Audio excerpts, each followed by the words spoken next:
All right. So last week, we mentioned this as the good news that happened last week in terms of the outdoors and fishing, etc.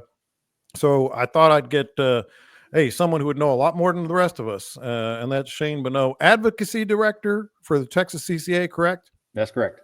All right. So Shane, I won't keep you long here, but there's some important stuff going on. And I saw that email, that note that you sent, 4.4, I believe, and change $1 million developed for, donated and raised for, among other things, the buyback program, which we talked about last week on the podcast, the oyster license buyback program. But what else and what exactly happened here, and what are you going to do with this money? What are you going to earmark? Sure. Yeah. Thanks for having me on, John. Yeah. So the board dedicated a little over $4.4 million to conservation efforts across the coast.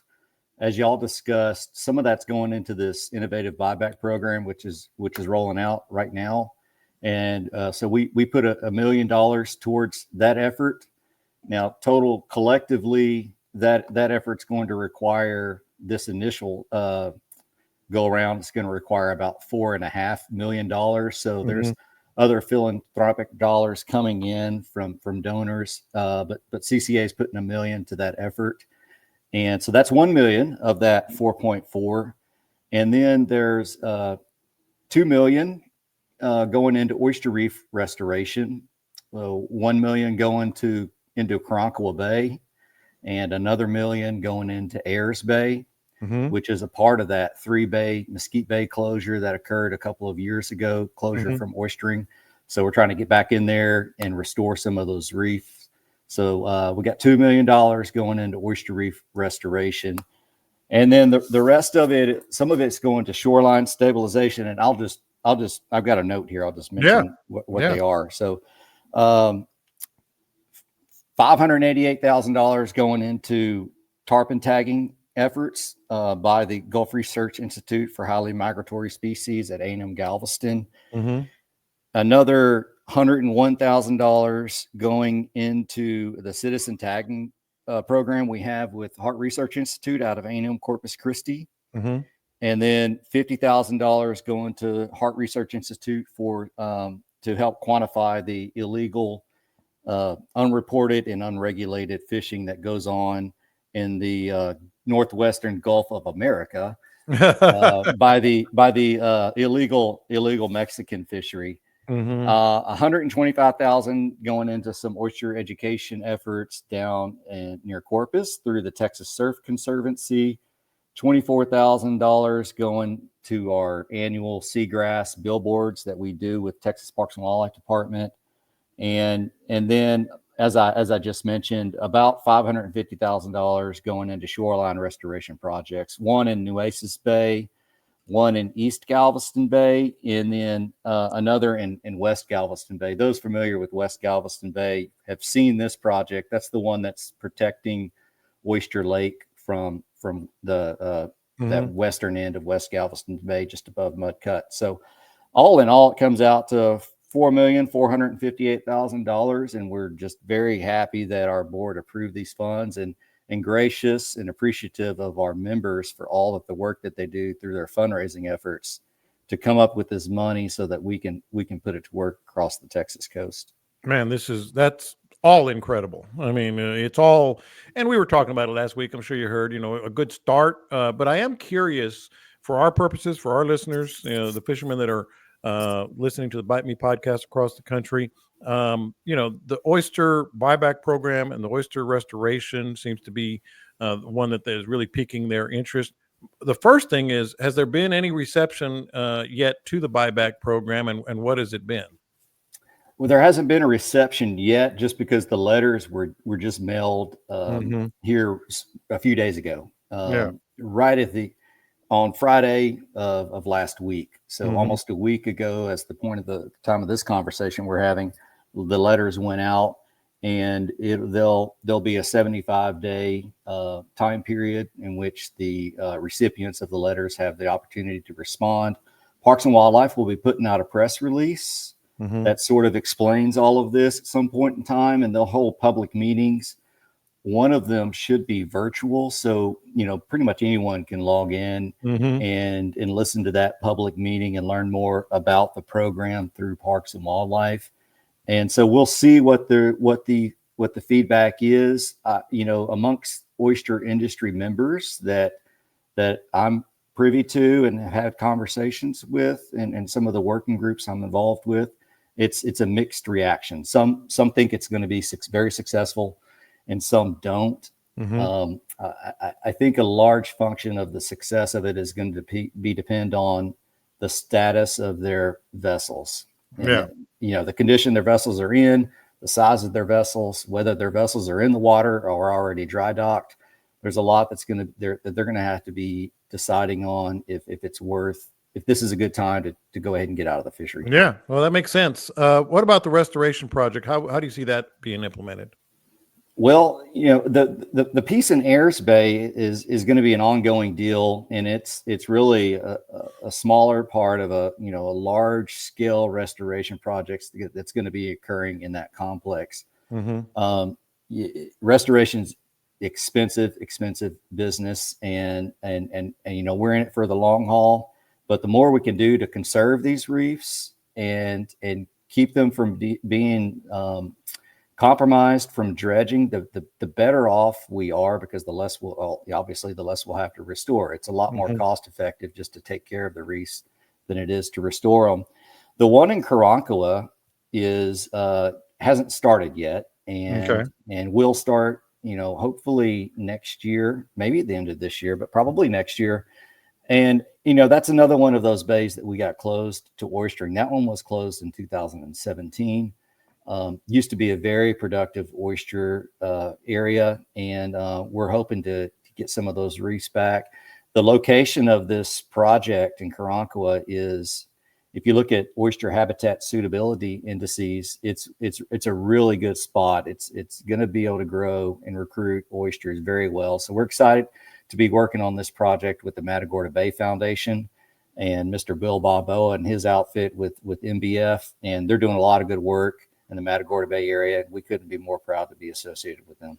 And one of the things that we speculated upon last week, and I did that Aggie math real quick, and I said, let's say it's 150 out of 546, I think is the number that we saw anyway.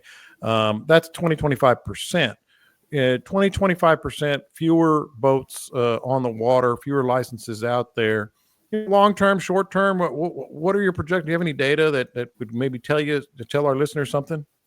Well, active boats or individuals reporting landings from year to year varies depending on how many areas are open. Right now we have three productive areas open: 2 in Aransas, and TX18, which is Lavaca Keller Bay, is open.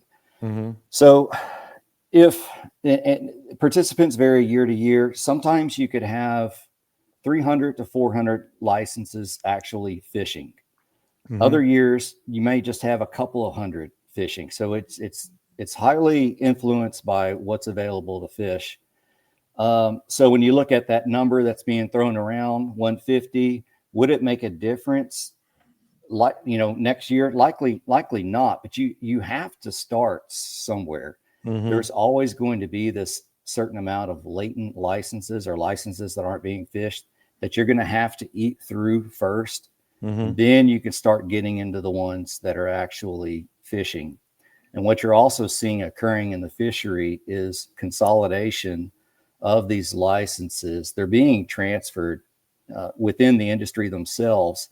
And so there's not a whole lot of single oyster license holders in the fishery anymore. Most of them have 2 or 3. Many of them have more than 5 licenses. So those with multiple licenses might go ahead and end up giving up 1 or 2, and then they still have some that they can fish with. But this is a long-term program, and this is just one bite out of the proverbial apple. Yeah, and then the other thing is, I'd like for you to give some shout outs here, because it's a lot of money that came about, and I know a lot of it is membership. How else did this come about? And then, of course, what can our listeners do? Sure. Well, our piece came from fundraising through our memberships and donations through our memberships. The other monies that are coming into the buyback program are going. Some are coming with some fundraising efforts through Texas Parks and Wildlife Foundation, and other members of CCA and in groups like Flats Worthy. They're all coming together to donate money. Some of the money is coming from former Texas Parks and Wildlife commissioners, and I don't want to throw out names because I don't know if they want their names to be out in public, but there are individuals with resources that really want to see this fishery become right-sized because it's overcapitalized at the moment. There's just no doubt about it. 546 licenses out there is way too many. We need to get the number down to about 175 to 200 just to be on the level. It'd be great if we could get below that. But, you know, if people want to get involved, obviously join groups like Flatsworthy and CCA. You can donate to Texas Parks and Wildlife Foundation. Tell them you want it to go to the oyster buyback program, and they'll accept the money and put it into this fund. And then, you know, just help spread the word. That's the best thing. And we appreciate what you guys have been doing to help do that. Help educate your listeners and your friends, and let them know that this is going on, and try to participate in one of those ways. Last thing, I don't want to shortchange some of the other great work that this money has been earmarked for. You know, you mentioned some of the beach restoration, some of the other educational even type things. What is that going to help do short term and long term for us? Well, the one thing, the tagging stuff is really neat, especially the tarpon tagging stuff. You know, because we don't do a whole lot for the tarpon fishery except for just, you know, catch and release them. So we don't know a whole lot about their movements. We're learning more and more through the work of A&M Galveston and Hart Research Institute. So, you know, tagging these tarpon with some of these pop-up satellite tags and understanding their movements and migrations really can help make good scientific decisions for management of those species. So that's really interesting. And that's something that people will be able to go online and sort of watch and track how those fish are moving.